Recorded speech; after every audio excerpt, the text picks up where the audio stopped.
Okay, let's start. Today we plan to finish the transient stability section. This is a very busy slide. We ended last week, but it just gave you the whole process to prove the equal area criteria, which is a very useful criterion to check transient stability for a single machine InfiniBand system. Later, I will give you an example on how about other system. If other system can be equivalent to a single machine InfiniBand system, this criterion can still work.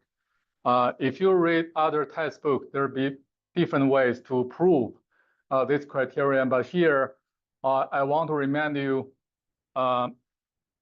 sometimes we can go back to the general nonlinear dynamic system or some other more general system or general oscillator. For instance, here we use a pendulum to represent the same single machine InfiniBand system. So based on the differential equation, they are totally equivalent to each other. So for the pendulum system, we know how to define the kinetic energy, which only depend on the speed square, and the potential energy, which only depend on the position. So we can define the kinetic energy and the potential energy, for the single machine InfiniBand system. So the equal area criterion is really talking about any disturbance, if that can generate some kinetic energy, that kinetic energy has to be absorbed completely by increased potential energy, which means the speed can decrease to 0, and then the system will come back to the equilibrium. So this little red area indicate the kinetic energy, the power system gain after this disturbance. And the blue region indicate the same amount of energy, but right now become potential energy, increased after the system pass the new equilibrium. So if those two areas have to be equal, if we ignore any losses. But if the disturbance is bigger, which make, for instance, the area under this PM, which is called accelerating area, become much bigger, and you don't have enough area above the new equilibrium to absorb the kinetic energy, then the system will become unstable. So the criterion try to let you figure out which part is the kinetic energy, which is potential energy, so you can compare. You compare the kinetic energy due to the fault and the largest potential energy you can have after fault is clear. If the later is bigger than the former, so the system will be stable. Otherwise, it will be unstable. So it's very useful criterion to study the stability. You don't have to define for instance, the Lyapunov function. But here, if you add the potential energy and kinetic energy together, so that actually defines the total energy of the system. That is a type of Lyapunov function or energy function. But here we can use this visual illustration to study the stability of the system. So it's very convenient. I also left one question at the end of last lecture. So the entire process of proof assumes the losses are 0. But what if we consider, for example, this damping factor, this damping coefficient? So there will be some loss when the power system is oscillating. So what if this loss is not 0? So can we still apply this equal area criterion? It's still useful, but if the system has damping, has some losses, and we can make a more conservative assumption that the system doesn't have any damping. Okay, so then we use the equal area criterion. So if the system is stable, which means the actual system has to be stable because it has additional damping. So which means when the system has damping, the two area, the decelerating area doesn't have to be equal to the accelerating area. So we can make the decelerating area be somehow smaller than accelerating area. So what it means, after disturbance, then the generator will speed up when it passes the new equilibrium point and reach the maximal point, which is C, and it will come back. And if you calculate the two areas, A1, A2, usually A2 is smaller than A1. Okay, so the gap will be the energy lost due to the damping. Okay, so which means this criterion can still be useful. Definitely, sometimes it's not easy to estimate damping. At the last slides of this lecture, so we're going to show how the damping can change the energy function and make it more difficult to study the transient stability accurately. But if you want to make a conserved assumption, like no matter how large damping is, we always assume the losses will be zero. Okay, there's always no losses. We can always use equal area criteria. If this one tells system to be stable, your actual system will be stable. But there could be some cases the actual system is stable if its loss is huge. The loss will help you stabilize the system. That can make your assessment be somehow conservative. Let's use the equal area criterion to study a number of disturbances. The simplest disturbance is just to increase the PM as a step function. Okay, so we just suddenly increase the PM original mechanical power, which is PM0 to PM, the new value. And we assume that the system is stable. And we want to figure out the stability limit for PM to increase. So here we can assume when we increase to the new PM and the equilibrium, the system will move from old equilibrium to reach to a new equilibrium and pass the equilibrium until this unstable equilibrium point, which is equal to pi minus the angle at SEP. And if the system can still be stable, it doesn't pass this unstable equilibrium point, it will come back. So which means the A1 has to be equal to A2. And if we start from here, we try to figure out the limit for PM. So that will be the stability limit for the step change on the mechanical power. So we assume A1 is equal to A2, and we plug in the formula. So A1 basically just the integration for the shadow area A1, which is equal to this rectangular area, subtract the area under this sine function, so it will be A1. Similarly, A2 will be the area under the sine functions, subtracting the area, the rectangular area under the new PM. Okay. So you just this should be easy. You just solve the integral on both sides. Do some simplification, you get this nonlinear equation. So we want to solve the maximal angle here, which is unstable equilibrium point. And by using this one, we plug in this maximal angle into this formula, okay? And we'll be able to get the new PM. So at unstable equilibrium point, so PM is equal to PE equals to the value when the angle take the maximal. Okay, so we can further simplify this equation here, and the only unknown will be a delta max. So which on both sides of on left hand side equation, but left hand side is a nonlinear function. You can use maybe a trial and error method like a Gauss method, or use a Newton-Raphson method to linearize the left hand side and to involve some iteration. Eventually, you can solve this delta max value.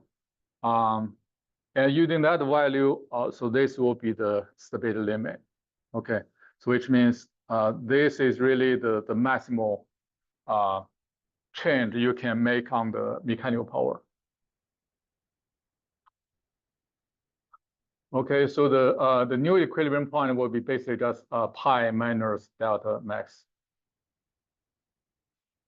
All right, so this is pretty straightforward of using the equal area criteria. Let me ask this question. So if we take this procedure to figure out this limit, So that's a maximal change on the mechanical power as step function. But if I'm a system operator, I want to change the output of generator and to schedule. Sometimes I solve the economic dispatch problem, and based on that, I can know how much I need to change the PM. So what if the PM, the change on the PM is bigger than its limit? What should I do?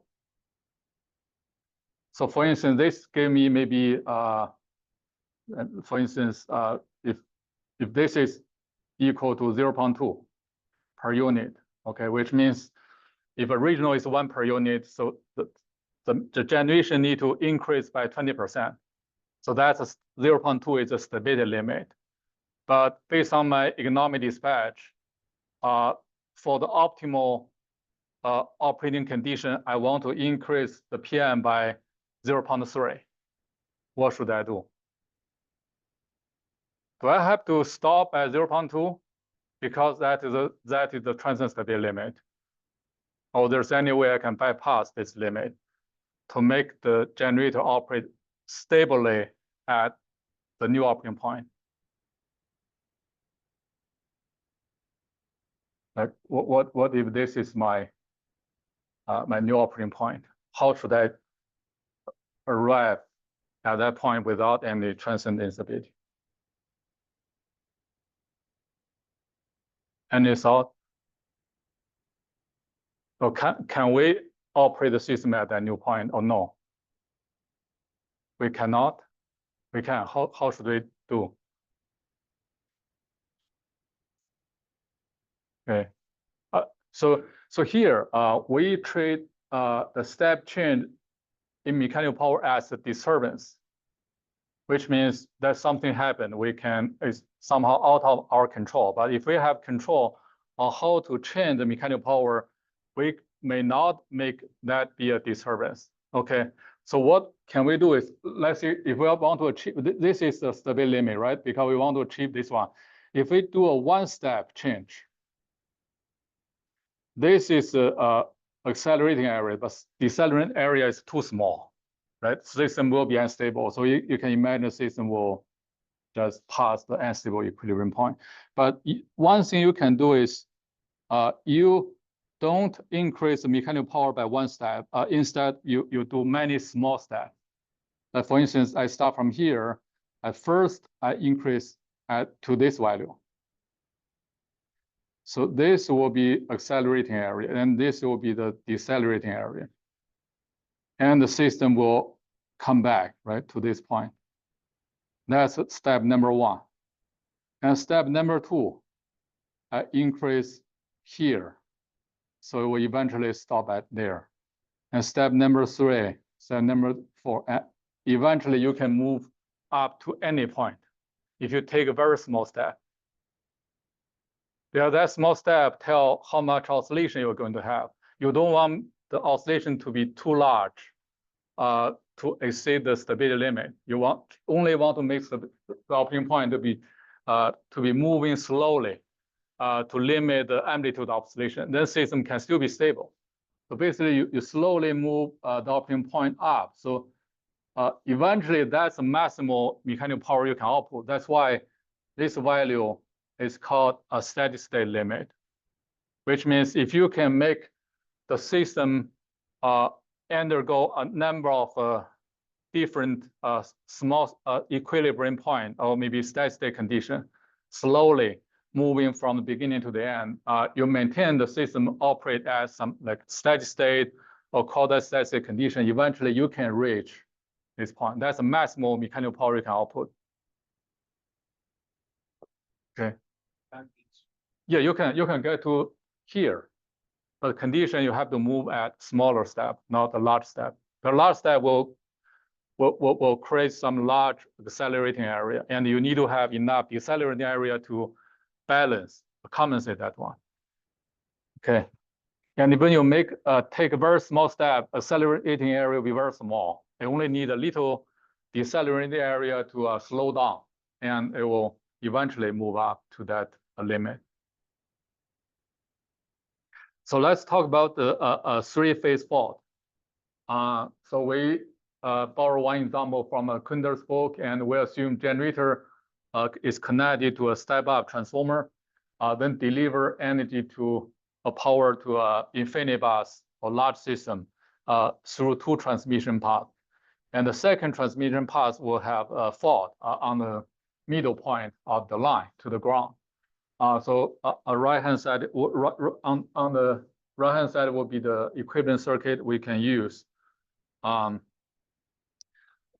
the electric power still depend on this formula. So for this case, the E prime is the EMF of a generator, and EB is the infinity bus voltage, and ST is the total reactance of the entire transmission path. All right, so we can draw the power angle curve for this case, but the system, it will have some disturbance and will some protection.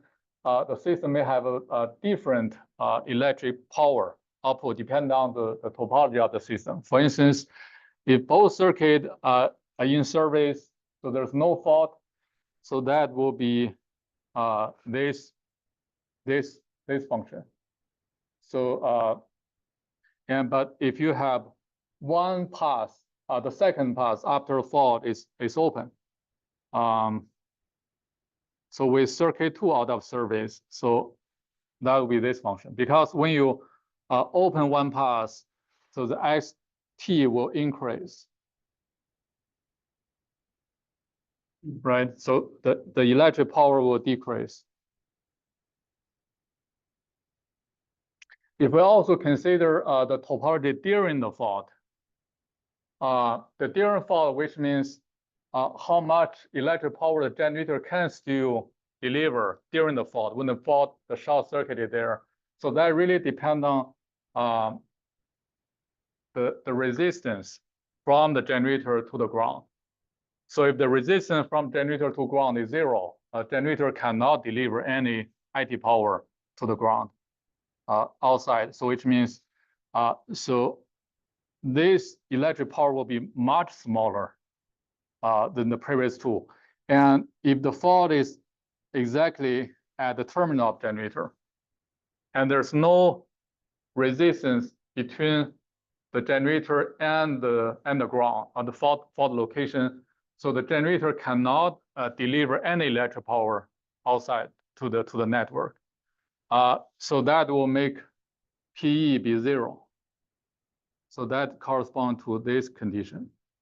So the PE during the fault will be exactly 0. But for more general cases, like the fault is at this point, so the generator can still deliver a little bit power to the network. So that PE will not be 0.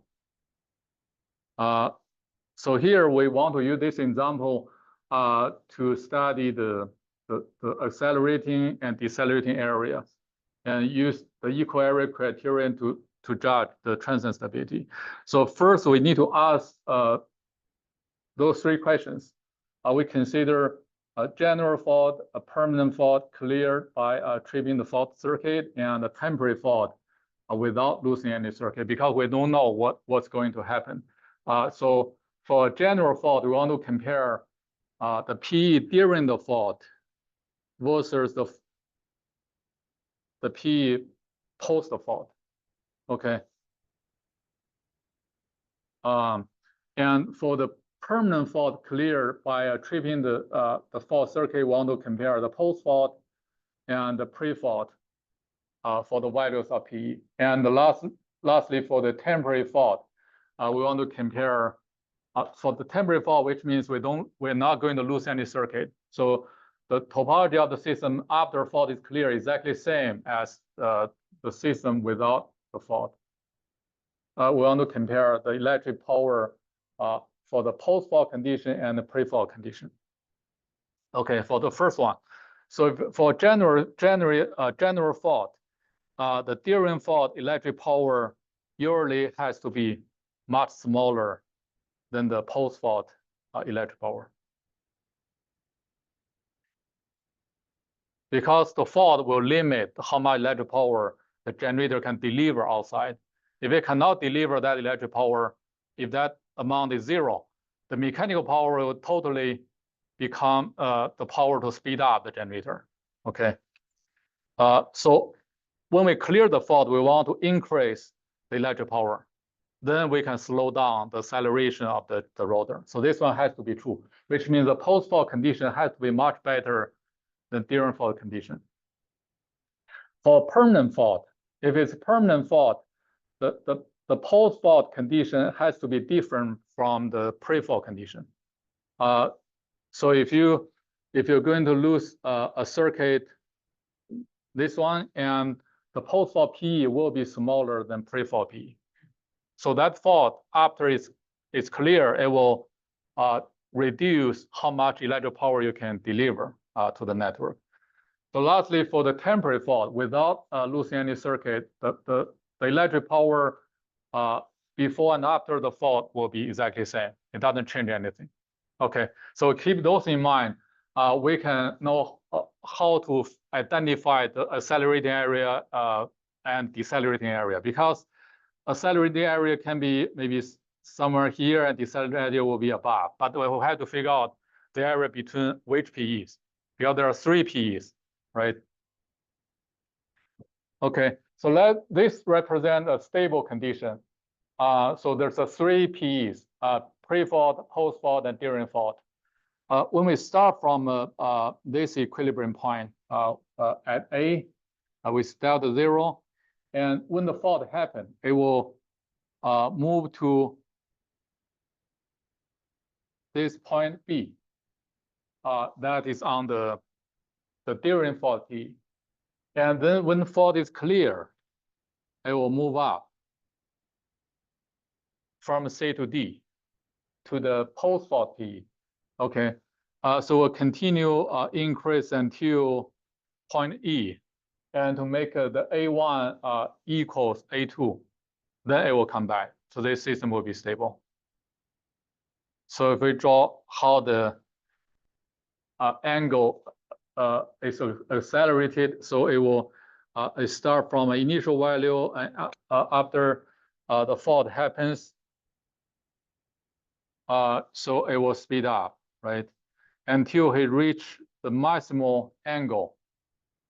At that point, the speed will go back to the signal speed. It will come back, and then it will oscillate around the new equilibrium point. New equilibrium point is actually here is. So this will be new equilibrium point. So finally, it will oscillate around the new equilibrium point. So this will be the stable condition. Another condition will be unstable condition. We make the fault clear later. So it take a longer time to be clear. And it will give us a bigger area to accelerate a generator. And then the area above the new PM until the unstable equilibrium point will become smaller than the accelerating area. And the system will become unstable. All right. So the key is to identify which PE you need to use to calculate the accelerating area or decelerating area. So make sure during the fault you use the during fault PE, and after fault you use post fault PE.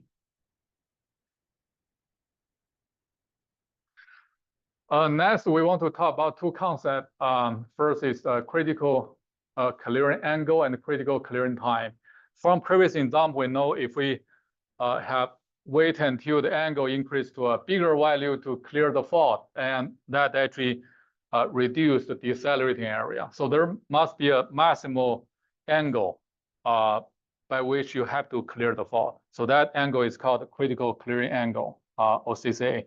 But because in reality, it's not easy to measure the rotor angle in real time. It's easier to just to count the total time take to reach to that angle. Okay, so we use a critical clearing time. So for each generator, we can study the local critical clearing time, like this generator against the rest of system using some like single machine infinity bar system model. And we can use this critical clearing time as some threshold for local protection. So the protection time need to be shorter than this critical clearing time to make sure the generator is stable under disturbance. So here we assume a similar case. The during PE is just 0. So this is during PE. During fault PE is just 0. Okay. Because we assume the fault is just directly at one terminal of the generator. So we study this critical condition to make A1 be equal to A2. Then we try to solve. Our goal is to solve this angle, and then we solve how much time to take to increase from initial angle to this critical angle. So we plug in on both the formulas on A1 and A2, and then you can solve the critical angle has to satisfy this nonlinear equation. If you solve, and definitely you only just calculate the R cosine, this expression that will give you the critical angle. The next, we can solve a critical clearing time. Because here we assume that the PE during the fault is 0, which means the swing equation on the place we have PE, we can replace that one by 0. Okay, so this will be the angle being accelerated completely by the mechanical power. So all the mechanical power is used to accelerate this angle. So if you integrate both sides, left-hand side will become a first-order derivative of angle, and right-hand side, if you do the integration, is basically just integration of time. So we'll give you this one. So which means the speed increase as a linear function of time. So when the fault is there, a short circuit connecting the terminal of generator to the ground directly, before the fault is clear, the speed increase as linear function of time, linearly with time. So you can imagine the speed can increase quickly. So if you start from 60 Hertz, even after a very short amount of time, the frequency can become very bad, right? It can damage the generator. And if you further integrate both sides of the equation, so you can get a quadratic function of time for the angle. Okay, so critical clearing time will be basically just you plug in the critical angle on the left-hand side, and then right-hand side, it will be the critical clearing time. So you use this formula first, solve a delta C, and plug in this formula, you will calculate a TC. From this example, we know during the fault, the rotor angle can increase linearly, and angle speed can grow. Yeah, maybe.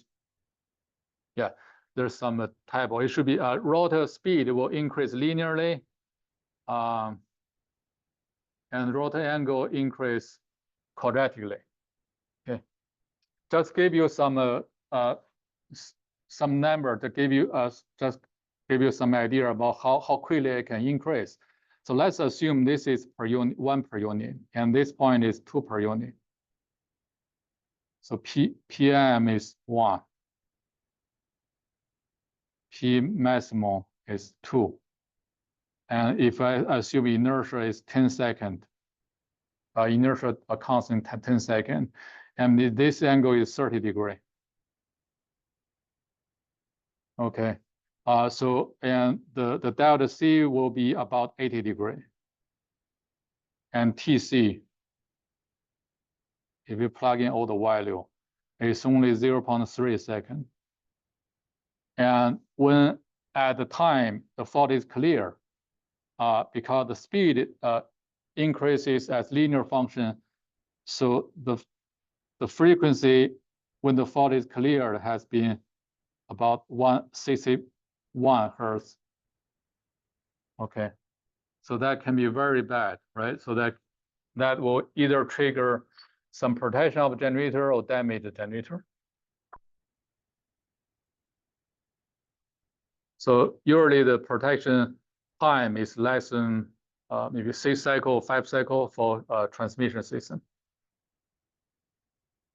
6 cycle is about 0.1 second. Okay, it's only a third of this example. Let's talk about the more general case. Here we assume the electric power during the fault is positive, is not zero.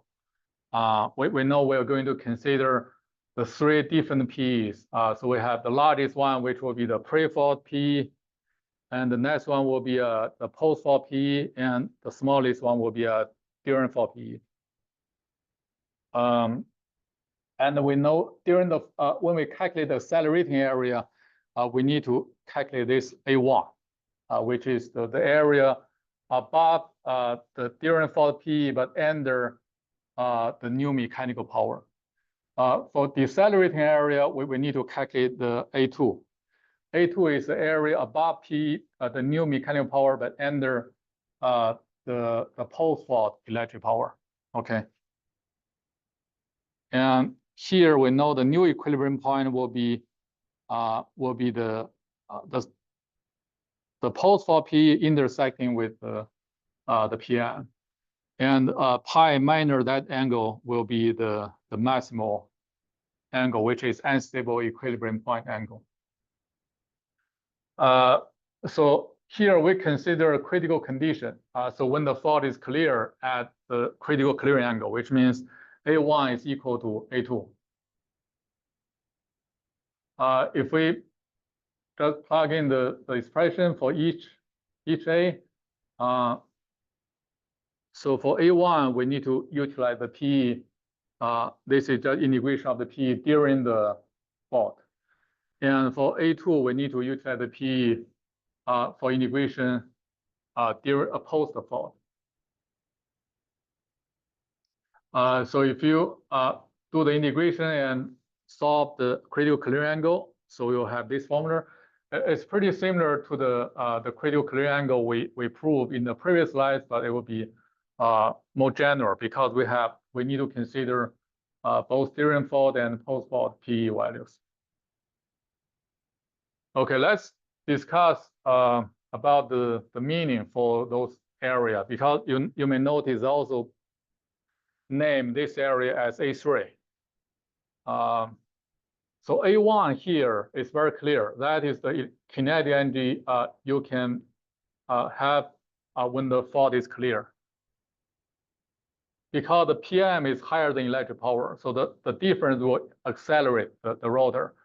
But what is the A1 plus A3? So that is the area, right? So that means the total energy the generator has when the fault is clear, when the generator moves to a point E. Let's see what happened when the fault is clear. So the system, the generator moved from A to B, right? Then to C. C is here. Then to E. Yeah. This area. So if I draw the path, let me use different color. So we'll go through this process. So when it goes from A to B to C and to D and to C, so that will finish the area A1. So that is accelerated. Then when the fault is cleared, it jumps from the C to E. Because the A3 is above mechanical power. Any area above mechanical power is considered potential energy. So when the fault is clear, the rotor has all the kinetic energy again it has during the fault, and also it suddenly gets a new potential energy due to the fault is clear. Because why? Because you change the network topology. The zero potential energy has changed because the equilibrium point has changed. So suddenly gain a new potential energy. It's just like when the ball is moving on the surface, right? It has some kinetic energy, but suddenly you have an earthquake. And for instance, you're standing on this sixth floor, and after earthquake, it suddenly just dropped to a fifth floor, or maybe you just move up to seventh floor if there's a such level. So your potential energy is also changed.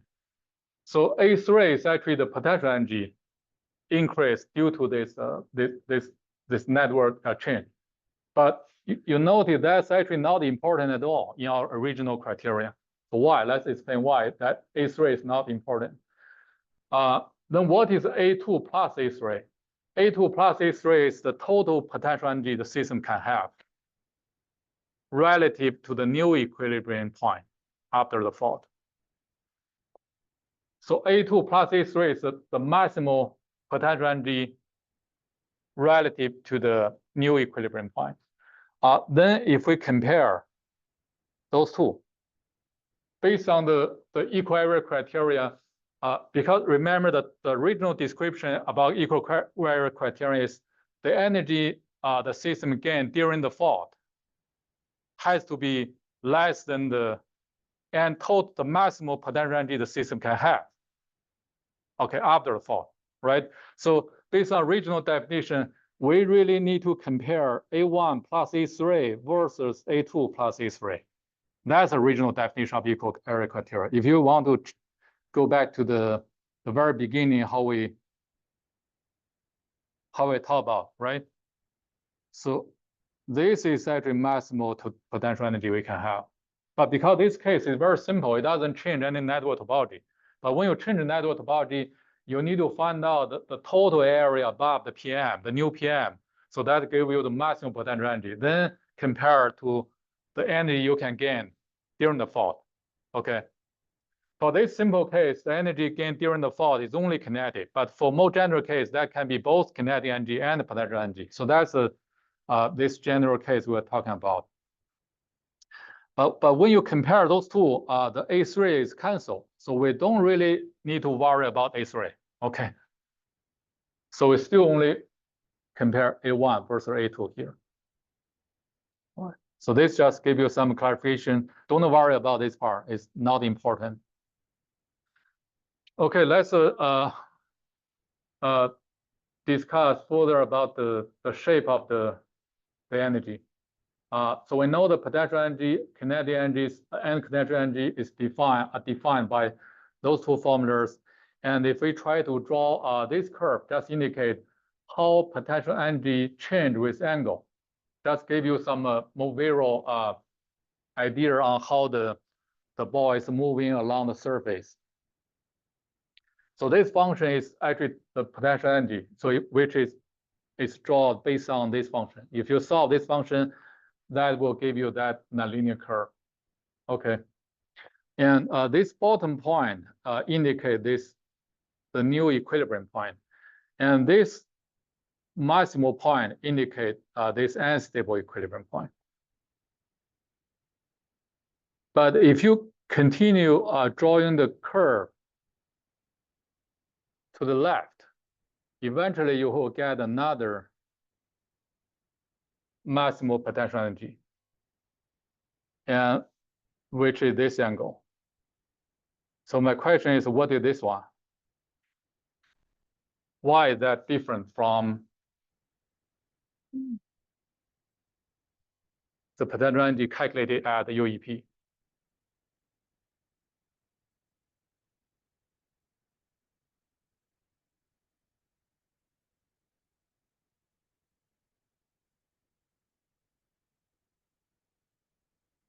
So if we give this angle some value, like for example, this is 30 degrees, and this one will be 150 degrees. So this is 30 degrees, and this angle will be 150 degrees.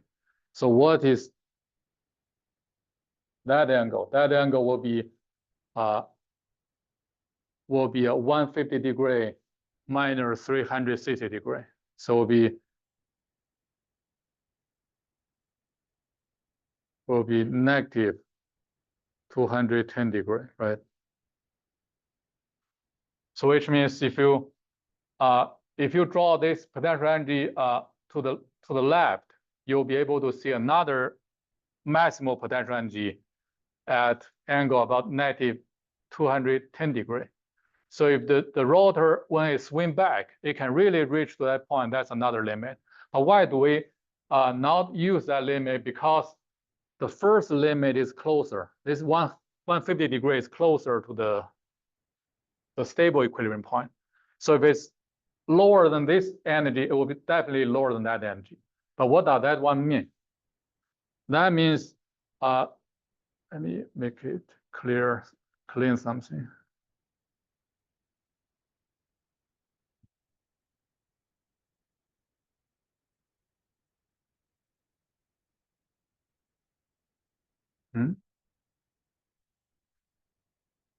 Okay, so when the system has a fault, right, it will move following this process and reach to the unstable equilibrium point. And if the system is stable, it will move back. It will swing back. So that the second potential energy is actually the area, this area. So if you integrate the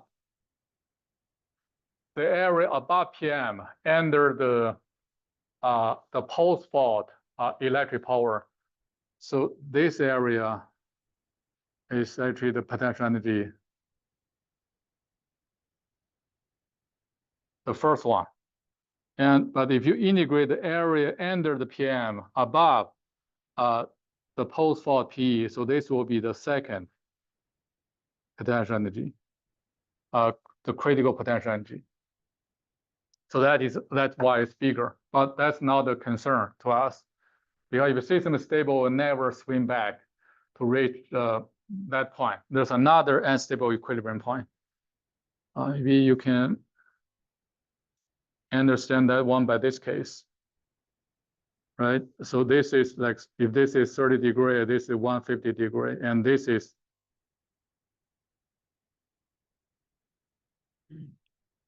so this here, there's another potential energy to the left. But because the right one is closer to the stable equilibrium point, we only just check the energy at this unstable equilibrium point, not the other one. The other one will have higher energy. So if it's stable, it won't get to the further one.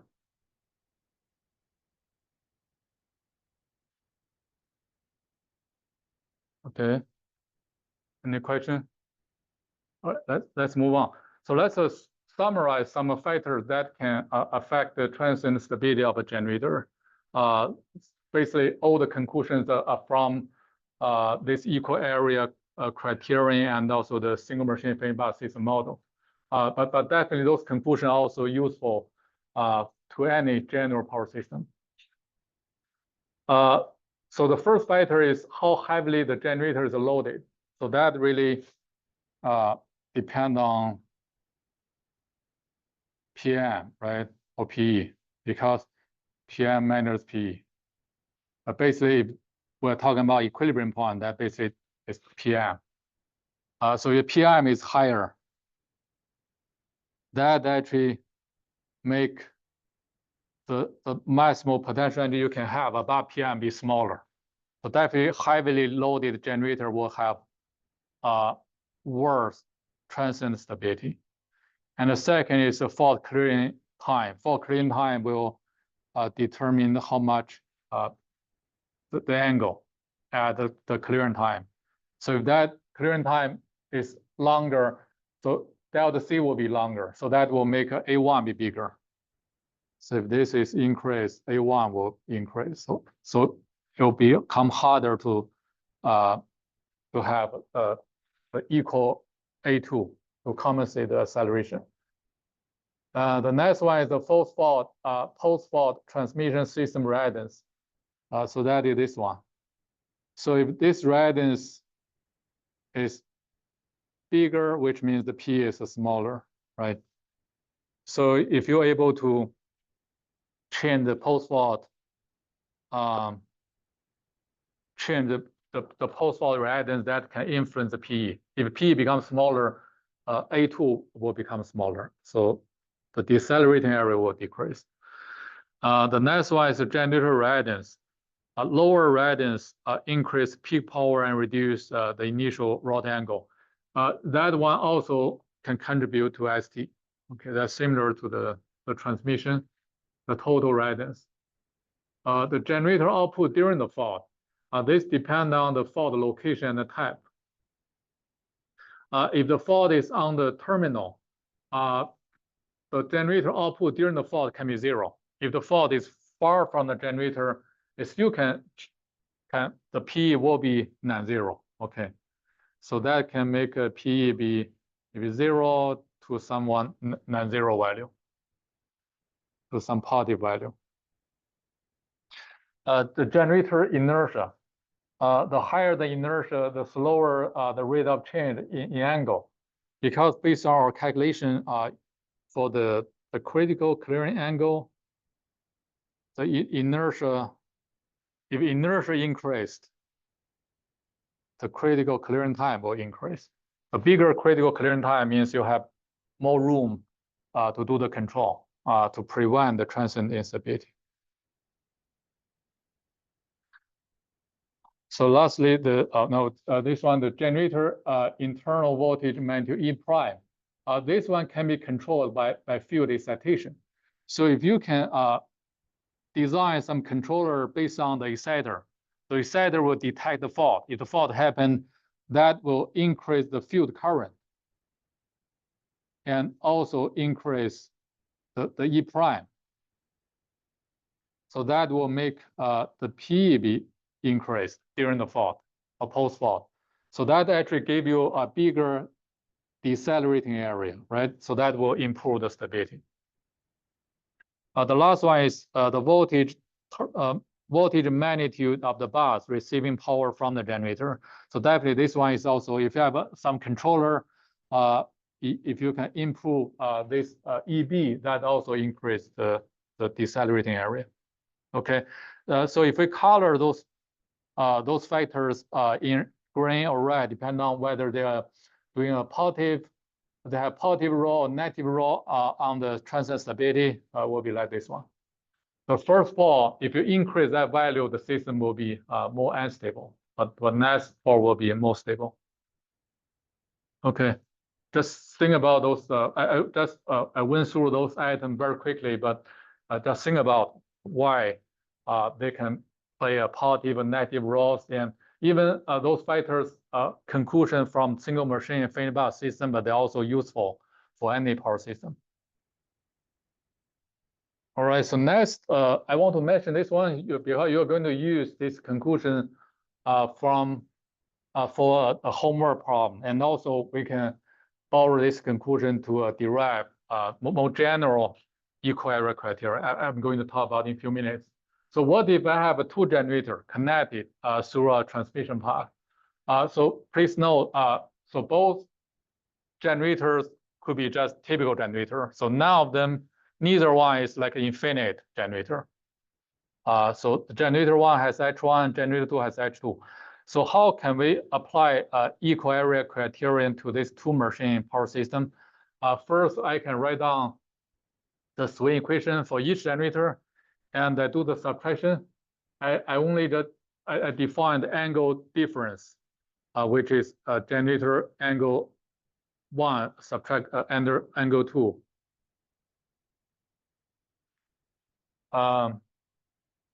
And then next one, I just do some simplification. I get this formula. So the right one will be the equivalent inertia.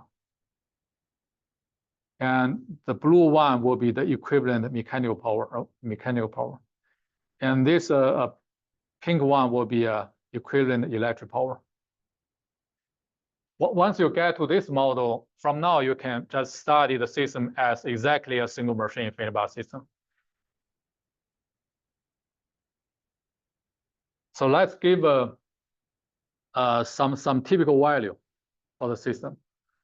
So we just change the ratio of the second inertia to the first inertia. If that ratio is infinite, which is exactly like infinite bus system, So the equivalent inertia will be h1, right?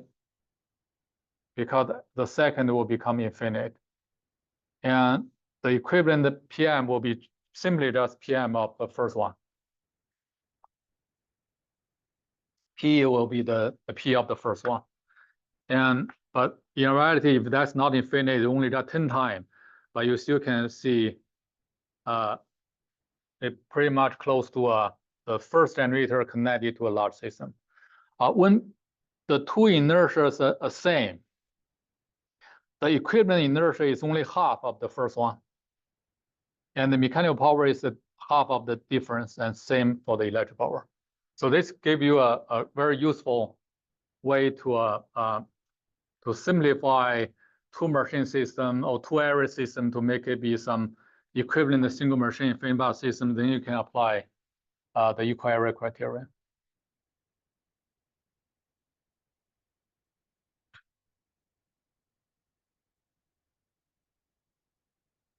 Okay, so next I'm going to talk about some the direct measures for general power system.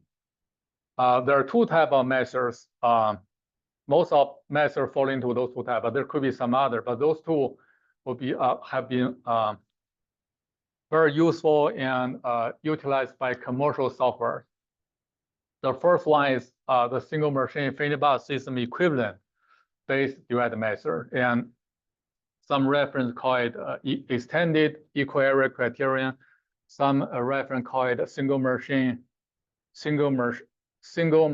equivalent based direct measure. Okay, but they can both basically based on the same idea for multi-machine system.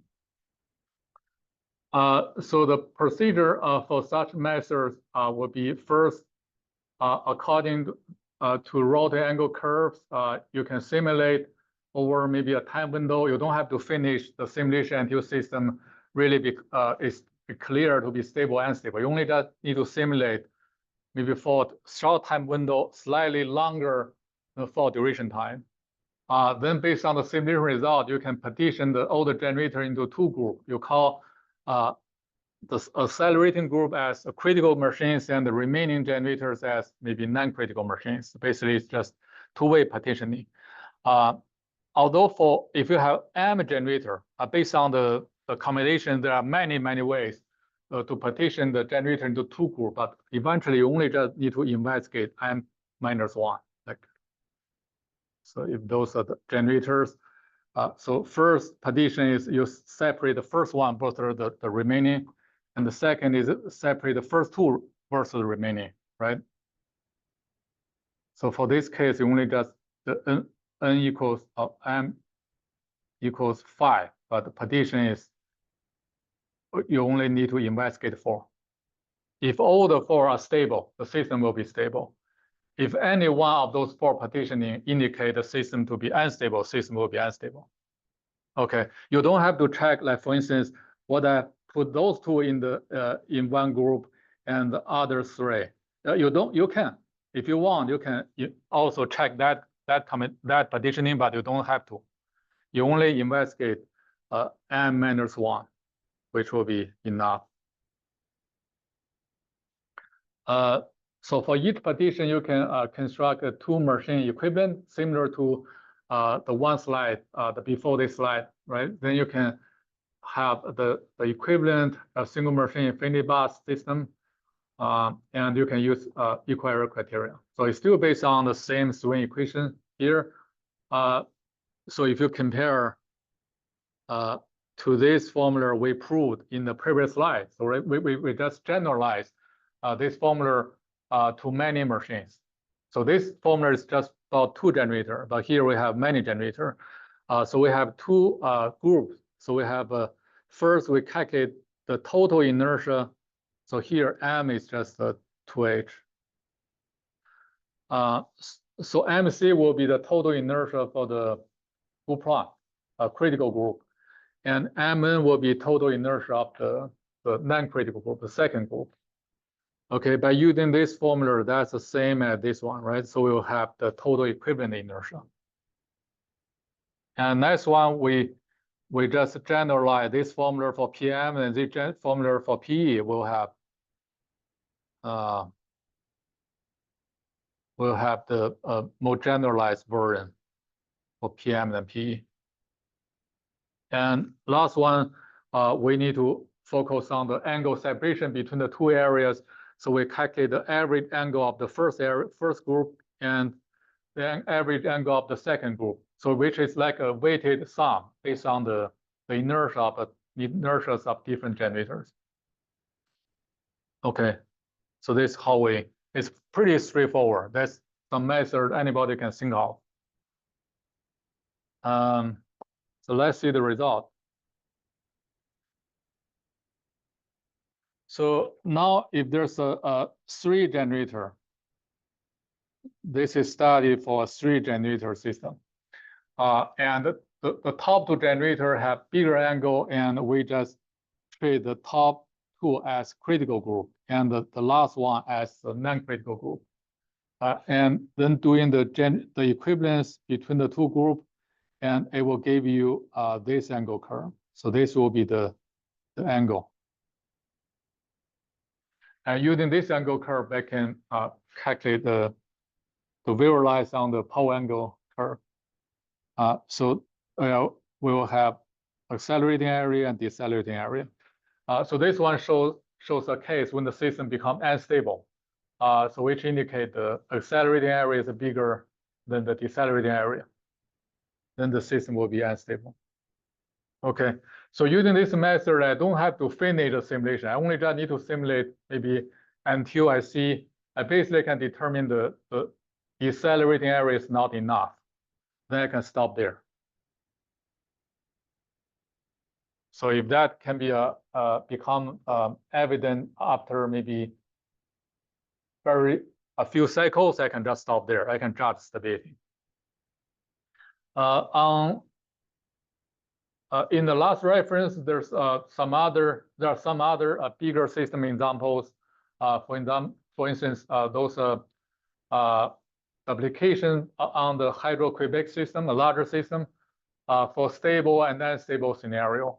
So when the system is stable, definitely you see the swing is become more fuzzy. But if you track the one swing, you still can somehow estimate the decelerating area and the accelerating area. So those area has to be equal if the system is stable.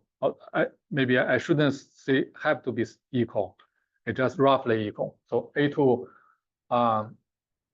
you need to have enough decelerating area to compensate the accelerating area. But for unstable case, you see one generator flying away. So if you track the most recent swing, so there's A2. Right, and A1 can be smaller than A2. That's why the system becomes unstable. Okay, so this is the one type of derived measures based on the equal error criterion. But if you want to study more general system, we still want to find the transient energy function and to give us a better assessment of the transient stability. So let's use just one slide to talk about the transient energy function method. So I introduced the basic idea in the first lecture of the transient stability, but here let's give us a complete procedure for transient energy function method. This is a multi-machine system model, each generator, which has each generator model in the classical model. So here we just assume no damping, and all the load will be an impedance load, such as we can reduce the network, only keep the admittance matrix connecting the EMFs of all generators. So all the load or network has been part of those admittance matrix elements.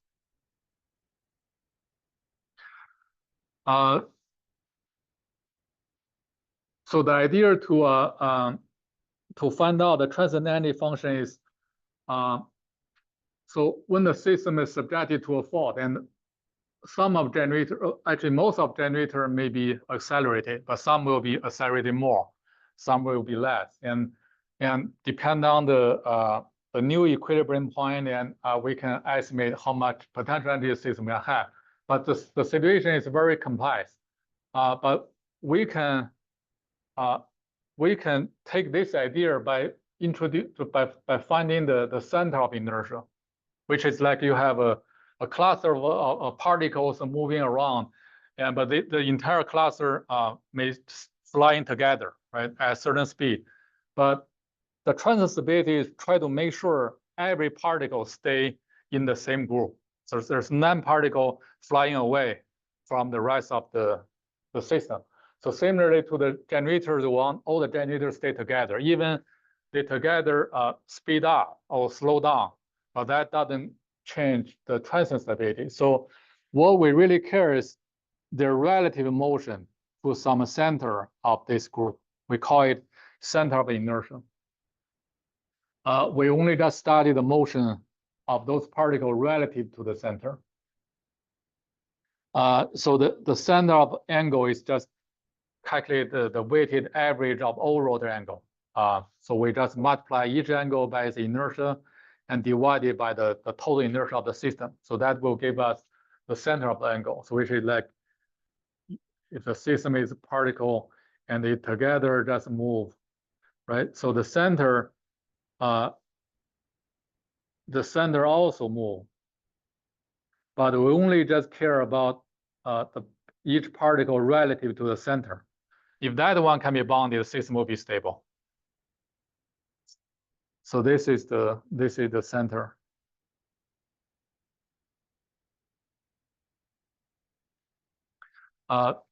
Then you just calculate the derivative of this center.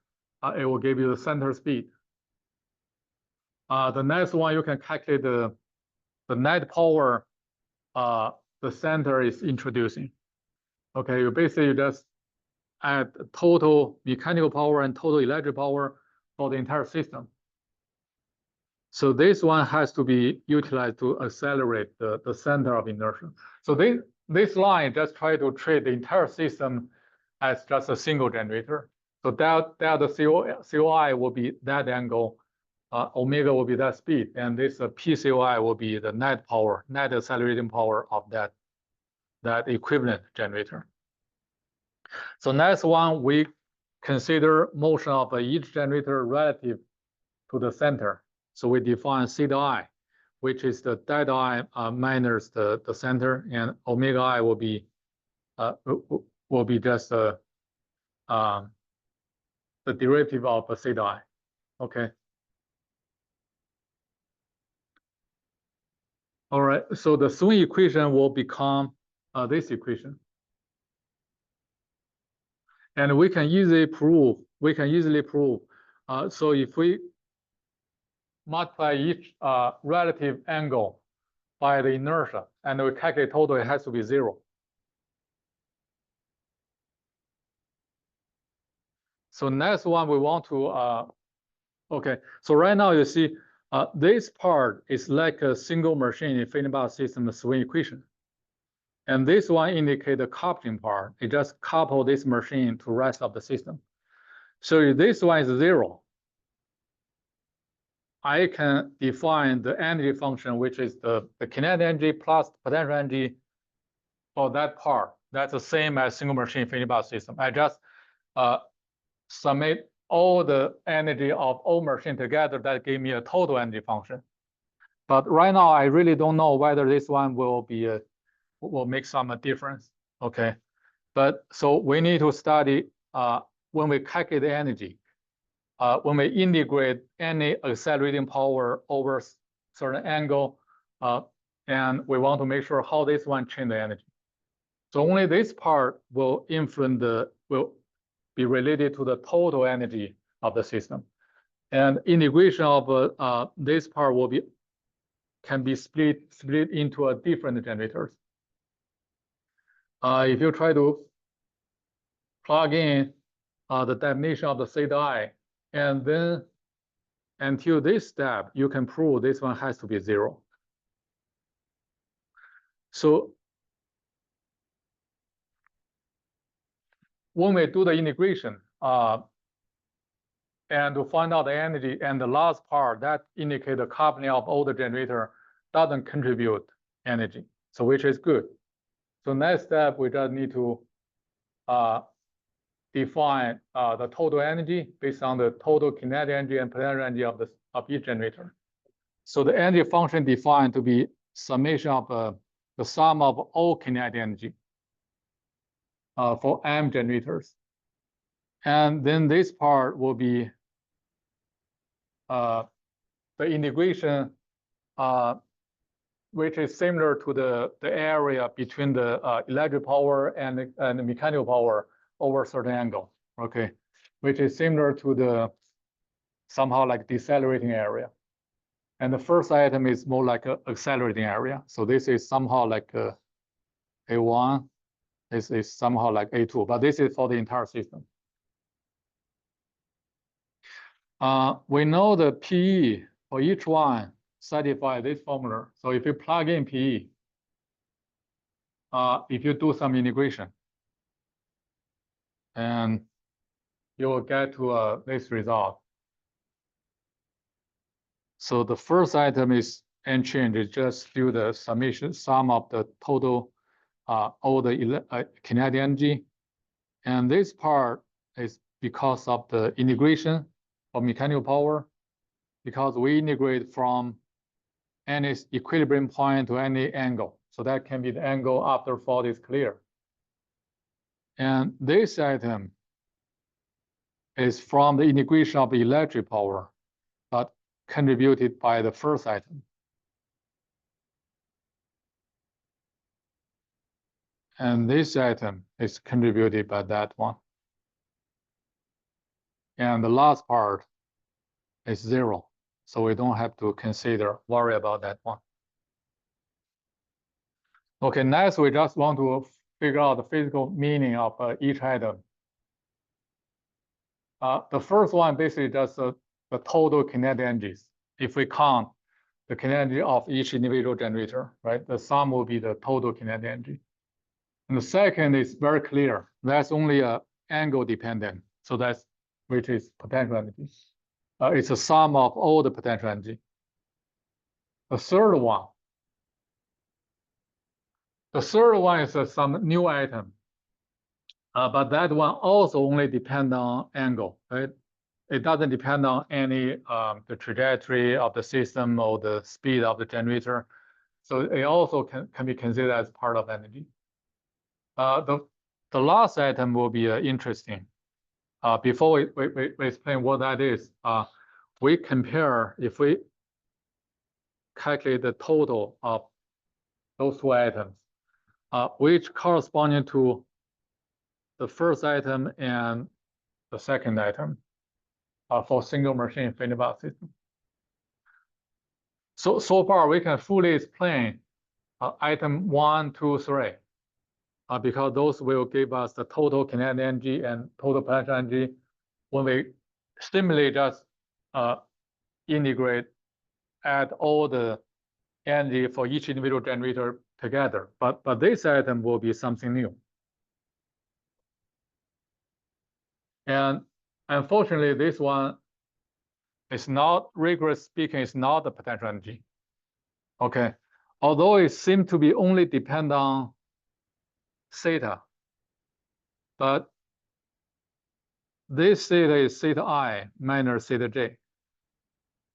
But I'm going to integrate for theta I plus theta j. So you cannot solve this integral analytically.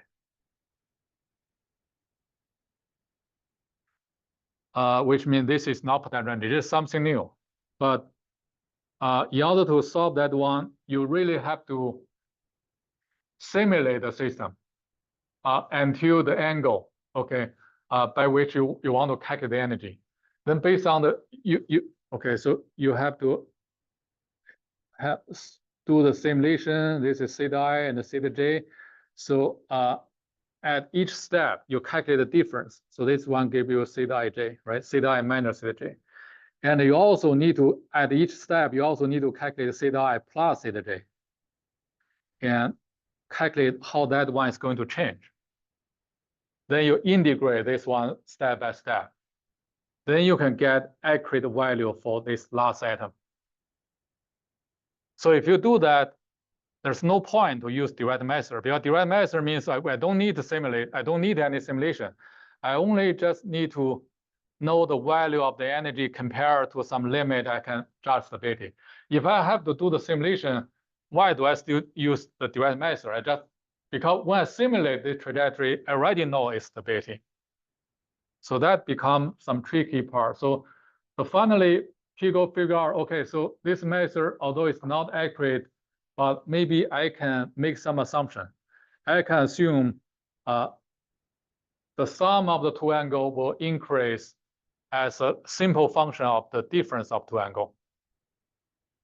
So basically, like if there's many generator, all the generator will change in the same pattern, such as if I calculate the difference of any two generators, and I multiply by a simple factor, I can easily estimate the sum of those two generators. That assumption is very strong, but that can make this last atom be computable, right? Without doing simulation. Okay, so this entity is a trajectory dependent. I really need to know the trajectory. So that's why this entity function is not Lyapunov function. Lyapunov function doesn't depend on trajectory, but this entity function, first three items has very clear meaning of either potential kinetic energy, but last item really depend on the trajectory. So it's like a dissipated energy. Without knowing the accurate trajectory, I can never calculate this last item accurately. But there's some approximate method. For instance, I can assume that the sum of the angle, the change of the sum angle is linearly changed with the difference of the angle. Okay, by using to estimate this factor. The factor can use the value during the fault. I measure the angle. So if there's all the generators, I pick a two time point. So first is when the maybe before the fault happened, that steady equilibrium point. The next is when the fault is clear. I collect those values. Using those values, I can estimate K by this formula. Okay, then I can replace the differential of a sum of angle by simulate the differential of the difference angle. So this one will be changed to K d theta ij. So that will make the last item also be path independent. So that can become some type of energy. Okay, I can estimate the total energy. So that is introduced by this reference. If you have interest, you can take a look at that paper. So finally, I can summarize the procedure of transient energy function for multi-machine system. So first, you can run time domain simulation up to the instant of the fault clearing to obtain the angle, speed of all generator, and so that will be can calculate the energy when the fault is clear. Then you calculate the critical energy. Critical energy will be similar to the